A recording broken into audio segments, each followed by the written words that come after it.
Yahweh places his favor upon you, don't expect everyone to stand up, cheer, and applaud.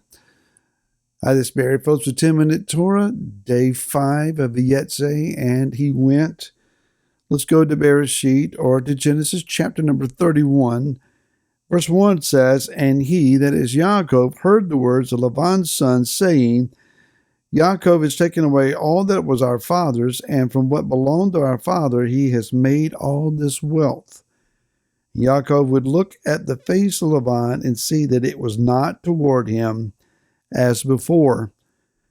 Yahweh said to Yaakov, Return to the land of your fathers and to your relatives, and I am with you. There is a bit of a role play taking place here, perhaps some prophetic insight as to world events even going on at the moment that you and I are a part of.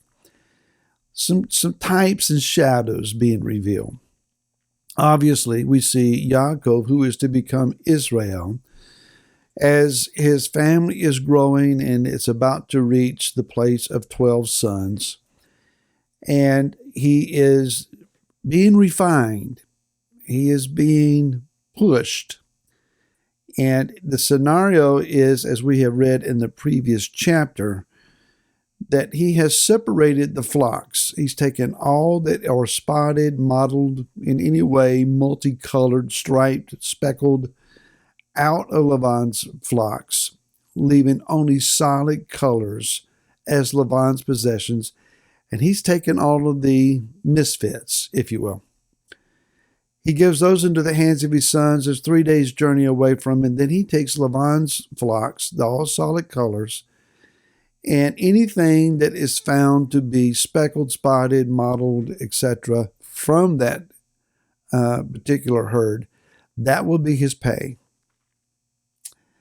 So he goes through this ingenious process of putting stripped almond rods in the water troughs when the strong animals come to drink, and removes them when the weak ones are there. The result is a strong, multicolored, speckled herd develops that becomes Yaakov's possession. Laban's portion becomes weaker and weaker and smaller. Now, ultimately, Yah is showing his favor toward Yaakov, and he has given him back wages that he should have been earning all along. After all, Yah sees the balances when they're improperly managed. Yah hates unjust measures, weights and measures, means of commerce. So when we cheat and when we don't treat people fairly in our business dealings, Yah will make sure that it comes around the right way.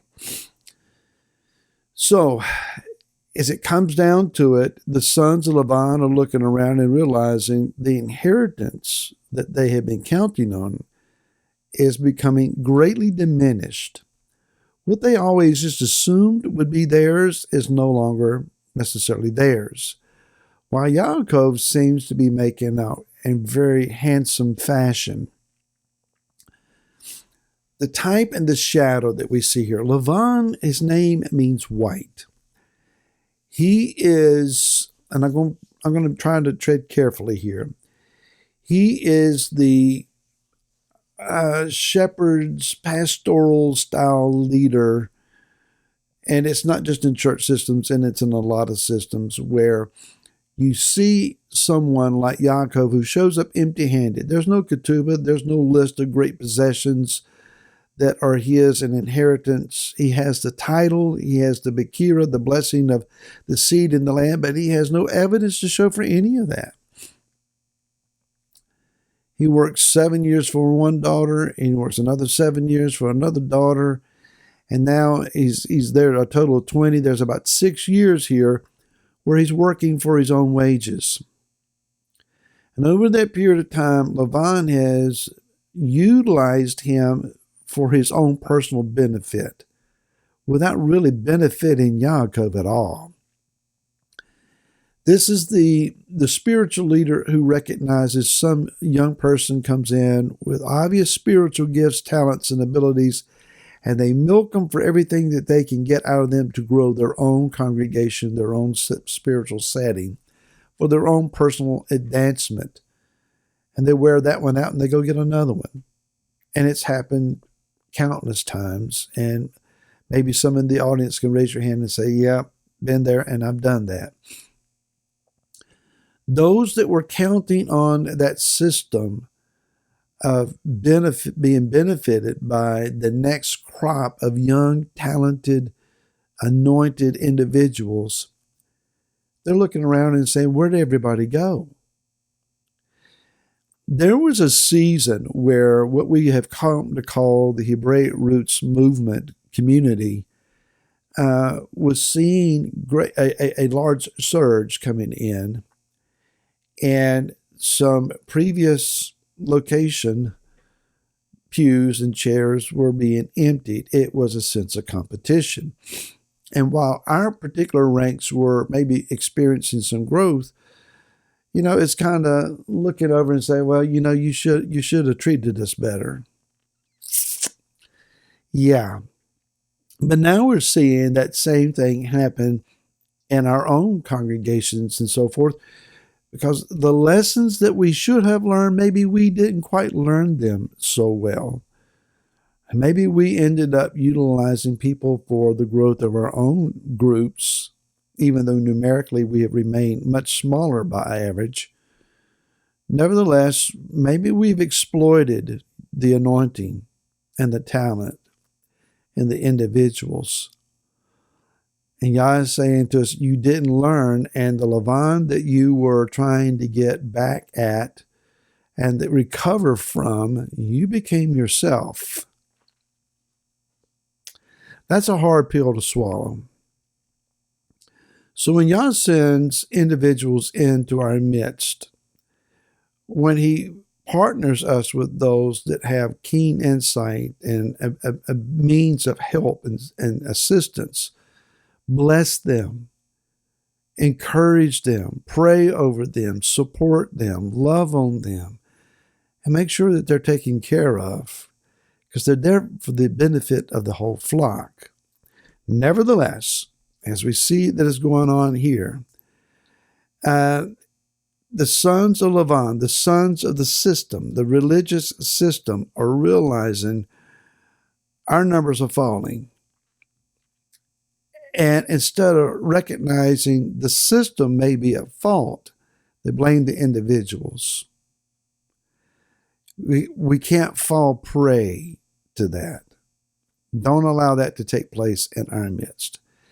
The key that I see here is that when Yaakov saw that the face of his father-in-law was antagonistic and against him, he's finally realizing what's been going on all along. But now he hears the voice of Yahweh saying, it's time for you to go home. What Yah has initiated in this restoration to Torah, a renewal of the balance of the book as opposed to the backside dominating the front side, and getting things back in balance and coming to a right understanding of the word, returning to his commands and finding the joy in that. It's not about building a large group of people under one roof. That was never Yah's plan, that we replicate the previous system with massive crowds of people supporting the industrial business of spiritual religion. But rather it is to prepare a people to start looking homeward and become attached again to the kingdom and to the land and the people of the land and the journey to get back to the land. In other words, it's time to get a longing for home. May God, Yah grant that to us. Shabbat shalom to you, to your family, to your friends, to those that meet with you, to those that you share with online, however you are assembled. May the favor of the King rest upon you, grant you his presence, fill you with his word and the presence of his spirit. Until next week, Shabbat Shalom.